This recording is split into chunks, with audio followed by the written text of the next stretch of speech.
السلام علیکم ورحمۃ اللہ وبرکاتہ۔ ناظرین کرام، اس وقت آپ دیکھ رہے ہیں اقرا ٹی وی پر لائیو Q&A کا پروگرام کے اس دوسرے حصے میں بھی آپ کے لیے لائیو کالوں کا سلسلہ جاری ہے۔ اگر آپ بھی کوئی سوال کرنا چاہتے ہیں یا آپ کسی پریشانی کا حل چاہتے ہیں تو آپ بھی اسٹوڈیو کے نمبر پر فون کر کے معلوم کر سکتے ہیں۔ بریک سے پہلے ہماری ایک بہن نے سوال کیا کہ صبح کی نماز سورج نکلنے سے کتنی دیر پہلے تک پڑھی جا سکتی ہے؟ دیکھیے، سن رائز کا جو ٹائم ہے، سورج کا نکلنے کا ٹائم، یہ فجر کی نماز کا آخری وقت ہے۔ یوں سمجھ لیں آپ کہ آپ کا سلام پھیر دیں آپ سورج نکلنے کے ٹائم سے پہلے۔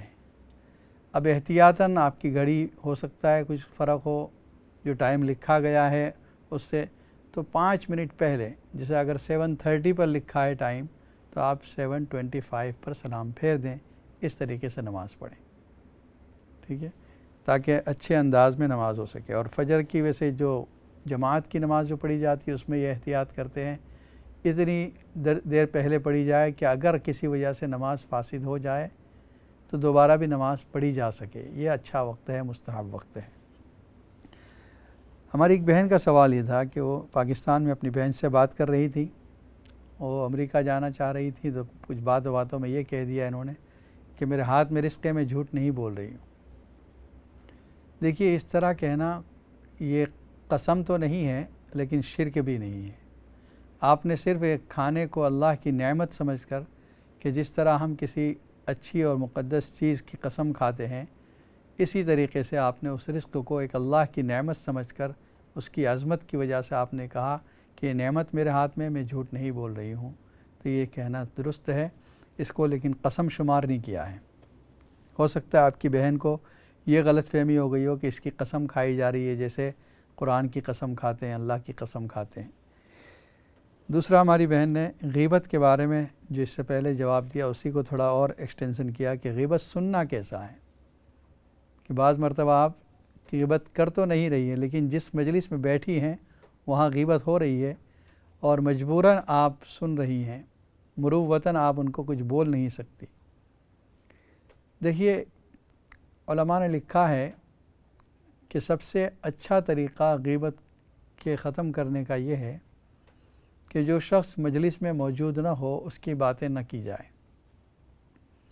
شیطان بڑا چالاک ہے، سب سے پہلے جب وہ غیبت شروع کرانا چاہتا ہے تو جو غائب ہے اس شخص کی تعریفیں کرواتا ہے کہ یہ تو بہت اچھی عورت ہے، فلاں تو بہت اچھی عورت ہے، اس کے اندر یہ بڑی خوبی ہے، اور اس کے بعد تھوڑی دیر کے بعد ٹاپک بدل جاتا ہے، اگر، مگر، لیکن، بٹ، ایف، یہ سب چیزیں آ جاتی ہیں اور پھر فوراً اس کی برائیاں شروع ہو جاتی ہیں۔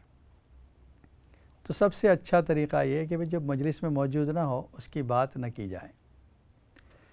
دوسرا، اب آپ بات شروع بھی نہیں کر رہی ہیں، آپ نے غیبت بھی نہیں کی لیکن آپ اس مجلس میں موجود ہیں، تو آپ کے لیے اس غیبت کا سننا کیسا ہے؟ اس کے لیے آپ یاد رکھیں، جو غیبت کرنا جائز ہے اس غیبت کا سننا جائز ہے، اور جو غیبت کرنا جائز نہیں اس کا سننا بھی جائز نہیں۔ جو غیبت کرنا جائز ہے وہ بتا دیا کہ کسی مظلوم نے ظالم کی شکایت کرنی ہے، یہ کر سکتا ہے۔ کسی کے شر سے لوگوں کو بچانا ہے تو آپ اس لوگوں کی خیر خواہی کے لیے کہہ رہے ہیں کہ دیکھو یہ آدمی ایسا ہے، اس سے بچ کے رہنا ہے۔ تیسری ایک غرض اور بھی لکھی ہے علماء نے کہ اگر کوئی شخص فتویٰ حاصل کرنا چاہتا ہے تو مفتی کے سامنے وہ پوری صورت واقعہ جب بیان کرے گا اس میں کسی کی برائی بھی آ سکتی ہے، یا کسی سے مشورہ لیتے وقت اگر کوئی شخص مشورہ مانگے کہ فلاں کیسا ہے اور آپ جانتے ہیں اس کے بارے میں، تو بتا دیں کہ دیکھو آپ کو پتہ نہیں لیکن حقیقت میں یہ آدمی ایسا ہے یا عورت ایسی ہے۔ تو ان بنیادوں پر، یعنی ان وجوہ کی وجہ سے جائز ہے، تو جو جائز ہے اس کا سننا بھی جائز ہے۔ اب یہ کہ آپ کیا کریں ایسے موقع پر۔ حدیث میں وہ جو من رآ منکم منکرا فلیغیرہ بیدہ، یہ 3 درجے ذکر فرمائے ہیں کہ جو شخص کسی برائی کو ہوتا ہوا دیکھے یا سنے، آپ موجود ہیں مجلس میں سن رہی ہیں، فلیغیرہ بیدہ، اپنے ہاتھ سے اس کو روک دے، بدل دے، ٹاپک چینج کر دیں۔ آپ جس عورت کی باتیں چل رہی ہے کوئی اور ٹاپک ایسا دے دیں کہ سب وہاں سے بالکل اس کی توجہ ہٹ جائے اس بولنے والی کی بھی۔ اگر یہ نہیں کر سکتی فبلسانی ہی، آپ زبان سے اس کو روکنے کی کوشش کریں کہ جو آپ باتیں کر رہی ہیں غلط ہیں، یا یہ کہ اس طرح کی غیبت نہ کریں۔ اگر یہ بھی نہیں کر سکتی تو آپ اٹھ کر چلی جائیں، اور اگر اٹھ کے بھی نہیں جا سکتی تو کم از کم اس کو برا سمجھیں کہ یہ جو کچھ کر رہی ہیں غلط کر رہی ہیں، یہ گناہ ہو رہا ہے۔ اگر آپ نے اس کو گناہ بھی نہ سمجھا بلکہ ہاں میں ہاں ملائی تو پھر آپ ان غیبت کرنے والیوں میں شامل ہو جائیں گے۔ ایک اور کالر لائن پر موجود ہے۔ السلام علیکم ورحمۃ اللہ وبرکاتہ۔ وعلیکم السلام ورحمۃ اللہ وبرکاتہ۔ جی مولانا صاحب، مجھے ایک وظیفہ آپ نے نہیں اور کسی علماء نے دیا، 5 مہینے ہوئے میں یہ پڑھ رہی ہوں، ربی لا تذرنی فرد وانت خیر الوارثین۔ 5 مہینے سے اپنی شادی کے لیے، پہلے میری شادی ہوئی تھی، 15 سال میں ڈیورس ہوں، اور رشتے اچھے کے لیے اگر کوئی حالوں تک کوئی جی تو آپ نے کچھ ہلو، صبح 3 کو۔ جی آپ کی آواز ٹکرا رہی ہے، ٹی وی کی آواز بند کر دیں آپ۔ جی اچھا جی تو آپ نے یہ عمل کتنے مہینے کیا ہے؟ میں 5 مہینے ہو گئے۔ اچھا ٹھیک ہے، میں ایک دوسرا عمل بتاتا ہوں، اس کو شروع کریں، انشاءاللہ جی اللہ تعالیٰ اس سے آسان کرے گا۔ ایوری ڈے 41 ٹائمز ڈے پڑھتی تھی، جی اول تاخر 11 مرتبہ درود پاک، کچھ ابھی تک کوئی اثر نہیں آئے، اس کا کوئی ٹھیک ہے، میں بتاتا ہوں ریزلٹ نہیں۔ انشاءاللہ۔ السلام علیکم۔ اور ایک کالر لائن پر موجود ہے۔ السلام علیکم ورحمۃ اللہ وبرکاتہ۔ جی آپ لائن پر ہیں۔ السلام علیکم۔ وعلیکم السلام۔ مفتی صاحب، آپ نے سورہ انعام کی ہے نا، کون سی؟ 45 فقط یا جابر القومی جی چلتے ہیں وہ؟ جی جی کتنے مرتبہ پڑھنی ہے؟ 100 مرتبہ۔ 100 مرتبہ۔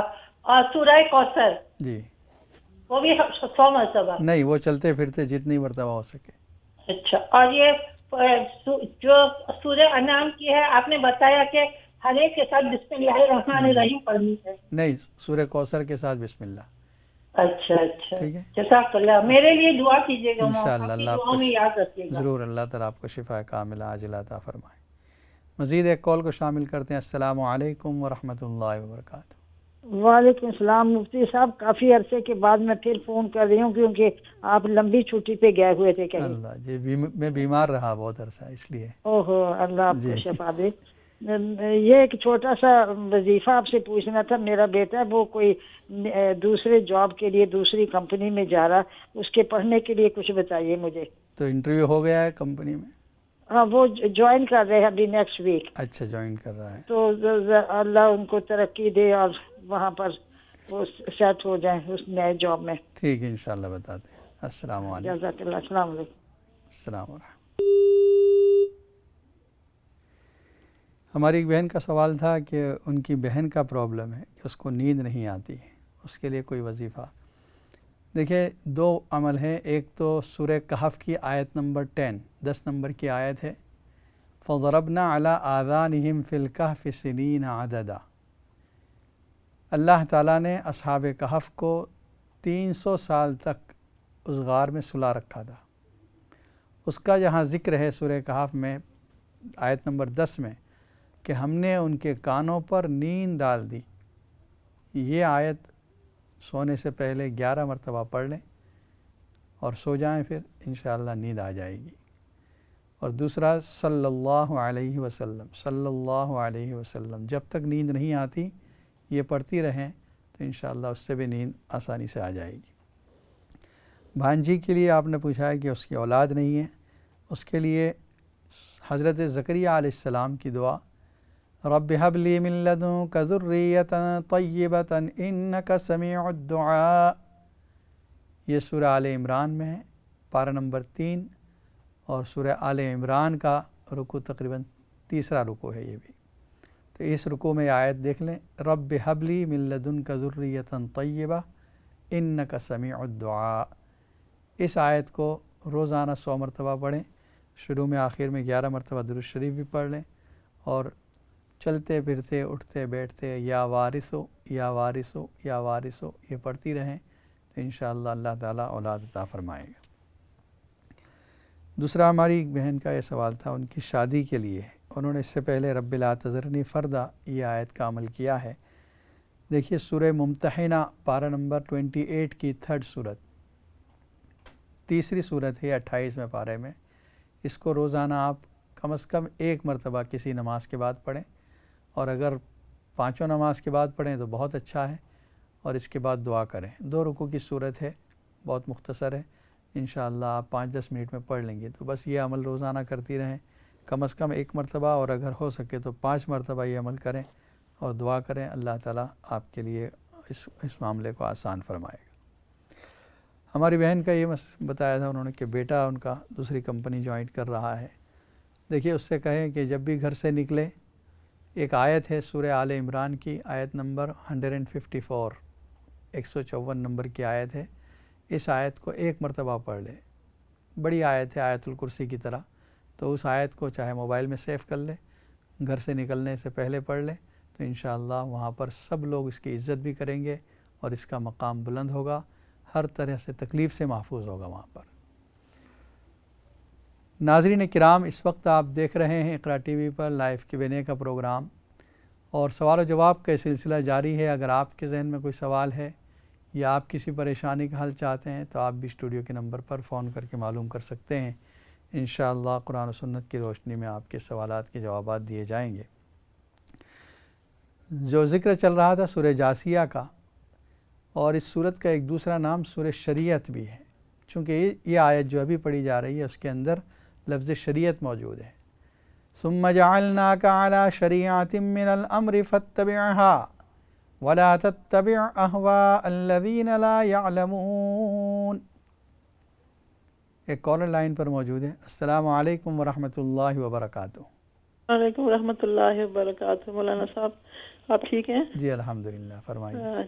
مولانا صاحب مجھے 2 سوال پوچھنے ہیں۔ جی فرمائیے۔ ایک تو یہ ہے کہ کوئی عورت ہے تو وہ اس کا ہسبینڈ 8-10 سال سے چلا گیا ہوا ہے اس کو چھوڑ کے، لیکن اس نے طلاق نہیں دی ہوئی، تو اب وہ عورت خلا لینا چاہتی ہے، تو اس کا طریقہ کیا ہے؟ کیونکہ وہ ہسبینڈ جو ہے اس کا کچھ پتہ نہیں کہاں ہے، وہ بالکل کانٹیکٹ بھی نہیں رکھتا، نہ بچوں سے نہ اس عورت سے، تو پتہ بھی نہیں ہے کہاں ہے وہ، تو اب کوئی فون نمبر بھی نہیں ہے، کوئی کانٹیکٹ نمبر؟ جی نہیں، بالکل رکھتا نہیں، بالکل کوئی کانٹیکٹ نہیں رکھتا، نہ بچوں سے نہ بیوی سے۔ تو اب یہ عورت جو ہے یہ اس سے چھٹکارا چاہتی ہے، خلا کے چاہتی ہے کہ میں لے لوں اس سے نا، تو اس کا کوئی طریقہ کیسے پوچھ رہی تھی میرے سے کہ میں کیا کروں؟ ٹھیک ہے انشاءاللہ بتا دیں۔ تو دوسرا سوال میرا یہ ہے مولانا صاحب، میرے جسم میں بہت زیادہ شدید درد رہتا ہے، تو اتنا زیادہ کہ پورے جسم میں، کبھی بازو میں، کبھی ٹانگوں میں، کبھی بیک میں، اور اس کی وجہ سے مجھے پھر عبادت میں بھی بہت زیادہ نا محنت کرنی بہت زیادہ۔ تو دوسرا یہ ہے کہ بہت سارے ٹیسٹ ڈاکٹر نے کروائے ہیں، بلڈ ٹیسٹ میرے، لیکن ان میں کچھ بھی نہیں آتا۔ تو میں صبح شام ویسے 3 بار وہ آیت الکرسی اور معوذتین پڑھتی ہوں اور اپنے اوپر دم کرتی ہوں، ٹھیک ہے انشاءاللہ۔ لیکن اتنی شدید درد ہے کہ میں آپ کو بتا ہی نہیں سکتی، اتنا زیادہ مجھے تکلیف ہے، تو مجھے کچھ بتائیے گا، پڑھنے کا عمل بتا دیں انشاءاللہ۔ السلام علیکم۔ دعا بھی کیجیے گا ضرور، اللہ تعالیٰ آپ کو شفا عطا فرمائے۔ جی آمین، بہت شکریہ آپ کا۔ السلام علیکم۔ خدا۔ دیکھیے ہماری بہن نے جو کسی اور کا مسئلہ پوچھا ہے کہ ان کا شوہر 8-10 سال سے الگ رہ رہا ہے، کوئی رابطہ نہیں، کوئی کانٹیکٹ نہیں، اور پتہ بھی نہیں کہ وہ کہاں پر ہے۔ اب وہ یہ چاہتی ہیں کہ اس سے خلا لے لیں تاکہ اپنے لیے کوئی نئی زندگی شروع کر سکیں۔ دیکھیے اس کے لیے ایک ہی طریقہ ہے کہ اسلامی کورٹ دارالقضاء میں آپ اپلائی کریں، اور دارالقضاء والے کوشش کریں گے کوئی رابطہ نمبر یا کوئی فیس بک یا کوئی کسی طریقے سے ان کا نمبر مل جائے، کوئی رابطہ ہو جائے، اور اگر کوئی رابطہ نہیں ہوتا ہے تو اللہ تعالیٰ نے، شریعت نے ان کو اختیار دیا ہے کہ وہ اس نکاح کو ختم کر دیں، اور اس کی بیس یہ ہوگی کہ شوہر غائب ہے، مفقود ہے، لاپتہ ہے، اس بنیاد پر اس بیوی کو اپنے شوہر سے الگ کیا جاتا ہے۔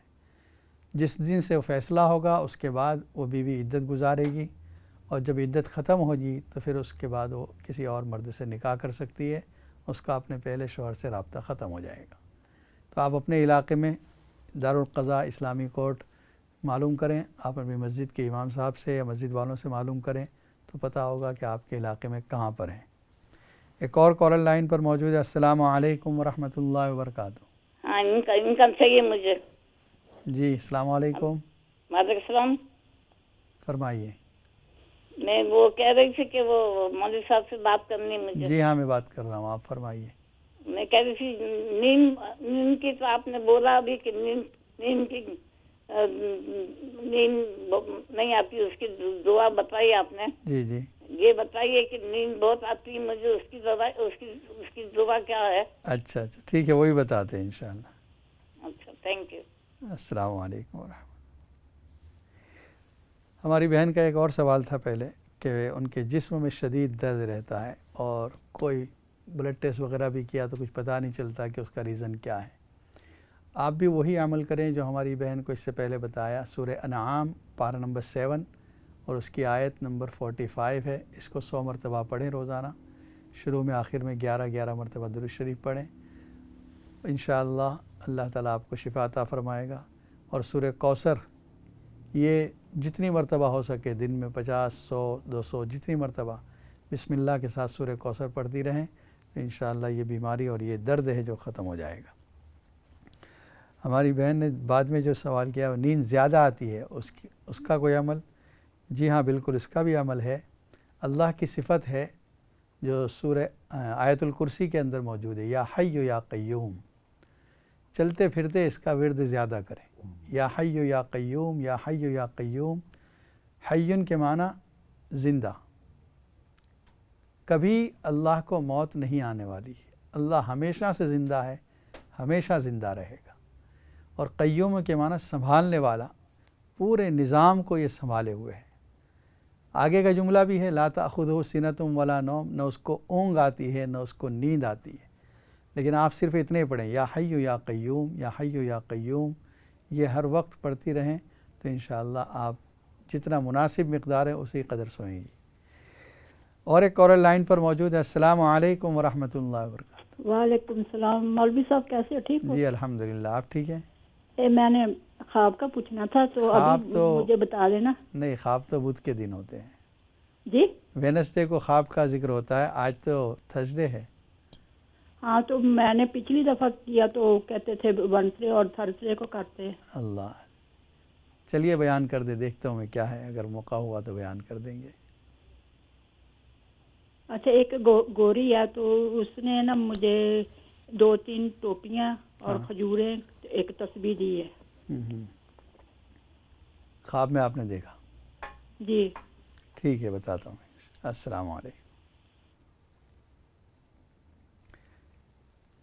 دیکھیے ویسے تو بدھ کے دن وینسڈے کو خواب بیان کیے جاتے ہیں، لیکن اب آپ نے کال کر لیا۔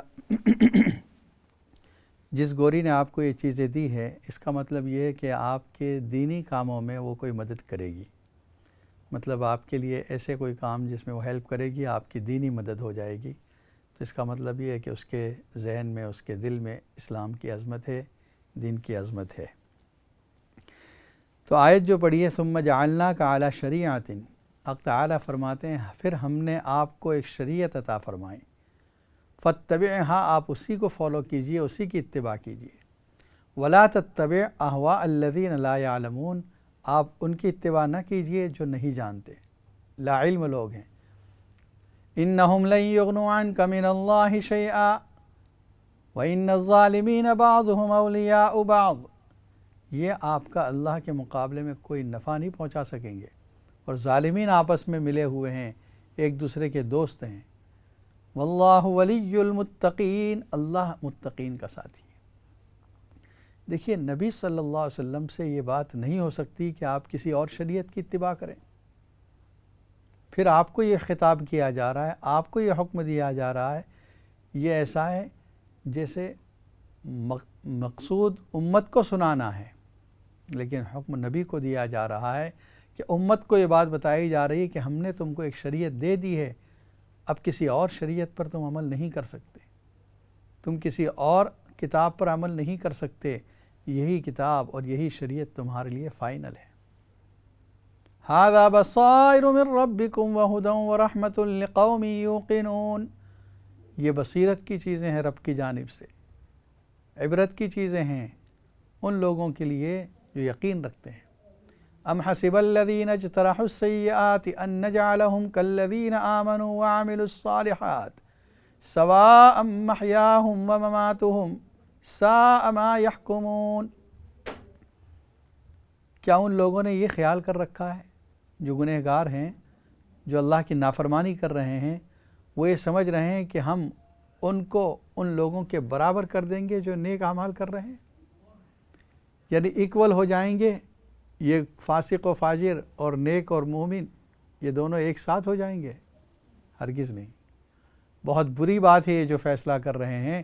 اللہ تعالیٰ فرماتے ہیں کہ اگرچہ دنیا کے اندر یہ ایک جیسے ایک ساتھ نظر آ رہے ہیں، ایک ہی ہوا میں سانس لے رہے ہیں، ایک زمین پر رہ رہے ہیں، لیکن آخرت میں ان کے لیے بالکل الگ الگ مقام ہے۔ اللہ کے فرما برداروں کے لیے اللہ نے جنت رکھی اور نافرمانوں کے لیے جہنم تیار کر کے رکھی۔ افمن کان مؤمنا کمن کان فاسقا، کیا جو شخص مومن ہے وہ اور کوئی فاسق و فاجر و کافر ہے وہ برابر ہو سکتا ہے؟ لا یستوون، خود اللہ نے فیصلہ کر دیا یہ برابر نہیں ہو سکتے۔ اما الذین آمنوا وعملوا الصالحات فلہم جنات المأوی، جو ایمان لا کر اچھے اعمال کر رہے ہیں ان کے لیے ہمیشہ رہنے والی جنت ہے۔ نزلا بما کانوا یعملون، یہ مہمان نوازی ہوگی ان اعمال کی وجہ سے جو یہ کرتے تھے دنیا میں۔ وَأَمَّا الَّذِينَ فَسَقُوا فَمَأْوَاهُمُ النَّارُ، اور دوسرا گروپ جنہوں نے کفر و فسق کیا ہے ان کا ٹھکانہ تو جہنم ہے۔ كُلَّمَا أَرَادُوا أَن يَخْرُجُوا مِنْهَا أُعِيدُوا فِيهَا، جب وہ نکلنا چاہیں گے، نکلنے کا ارادہ کریں گے اس سے، اسی میں ڈال دیے جائیں گے۔ وَقِيلَ لَهُمْ ذُوقُوا عَذَابَ النَّارِ الَّذِي كُنْتُمْ بِهِ تُكَذِّبُونَ، اور ان سے کہا جائے گا چکھو اس عذاب کو جس کا تم سے وعدہ کیا جاتا تھا، جس کو تم جھٹلاتے تھے۔ وَلَنُذِيقَنَّهُم مِّنَ الْعَذَابِ الْأَدْنَىٰ دُونَ الْعَذَابِ الْأَكْبَرِ، وہ جو بڑا عذاب آنے والا ہے اس سے پہلے ان کو چھوٹا عذاب بھی چکھائیں گے۔ مفسرین نے دو چیزیں ذکر فرمائی، چھوٹے عذاب سے مراد دنیا کی تکالیف جو ان کو پہنچے گی، یا یہ کہ قبر کا عذاب جو ان کو پہنچایا جائے گا۔ حق تعالی شانہ ایمان والوں کو جتنے تمام لوگ ہیں جو بیمار ہیں ان سب کی مغفرت فرمائیں، اور جو بیمار ہیں ان کو شفا عطا فرمائیں، اور جو اس دنیا سے رخصت ہو چکے ہیں اللہ تعالیٰ ان کی مغفرت فرمائیں، اور جو پریشان حال ان کی پریشانیوں کو دور فرمائیں، جو بے نکاح ہیں ان کے نکاح آسان فرمائیں، جو بے اولاد ان کو اولاد صالح عطا فرمائیں۔ اللہم صلی علی سیدنا محمد وعلی آل سیدنا محمد وبارک وسلم۔ ربنا اغفر لنا ذنوبنا واسرافنا فی امرنا وثبت اقدامنا وانصرنا علی القوم الکافرین۔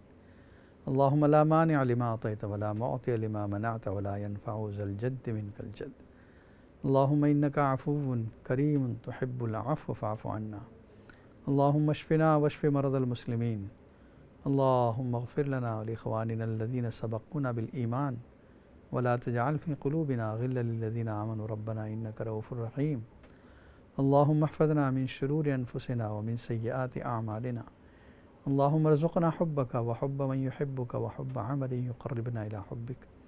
اللہم وفقنا لما تحبه وترضى واجعل آخرتنا خيرا من الأولى۔ اللہم انا نسألک من خیر ما سألک منہ نبیک محمد صلی اللہ علیہ وسلم ونعوذ بک من شر ما استعاذک منہ نبیک محمد صلی اللہ علیہ وسلم۔ اے اللہ ہم سب کے گناہوں کو معاف فرما، خطاؤں سے درگزر فرما، شرور سے حفاظت فرما، حاسدوں کے حسد سے، دشمنوں کی دشمنی سے، کینہ پروروں کے کینے سے حفاظت فرما، ہمارے مکانات میں خیر و برکت عطا فرما، اور اے اللہ جادو کے اثرات سے، پڑوسیوں کی شرارتوں سے حفاظت فرما، عصبی اثرات سے حفاظت فرما۔ اے اللہ جو بیمار ہیں ان سب کو شفا کامل عاجل عطا فرما، ہمارے جو رشتہ دار بیمار ہیں ان سب کو شفا کامل عاجل عطا فرما، جو پریشان حال ہیں ان کی پریشانیوں کو دور فرما، جو مقروض ہیں ان کے قرض کی ادائیگی آسان فرما، جو بے نکاح ہیں ان کے نکاح آسان فرما، جو بے اولاد ان کو اولاد صالح نصیب فرما، جن کی اولاد نافرمان ان کی اولاد کو مطیع فرما بردار فرما۔